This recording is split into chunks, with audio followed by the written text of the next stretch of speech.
प्रेम आणि स्नेह वेगळं काही असतं. आरशातल्या प्रतिबिंबाला काही वेगळं अस्तित्व असतं. मनातल्या भावनांशी यांची नाळ जुळत असते. एकाच दोरीत त्यांची जोडी अलगद विणत असते. एकेकाळी दोघे एकाच वाटेने चालत होते, पण नव्या पिढीच्या नवीन तरा मध्ये घर करत होते. प्रेमाचे नाते खळखळ वाहणाऱ्या झऱ्यासारखे, उथळपणे नागमोडी मिळेल त्या वाटेने वाहणारे. स्नेहाचा अथांगपणा कुणाला ओळखणार नाही का?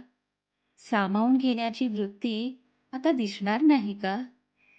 प्रेम दिवसाची आवर्तने करताना स्नेहाचा विसर नको. नात्यांची गोडी जपताना अटीतटीची सांगड नको. आयुष्यातला प्रत्येक दिवस प्रेम दिवस असावा. स्नेहाने व्यापून टाकणारा खरा कणगोत असावा.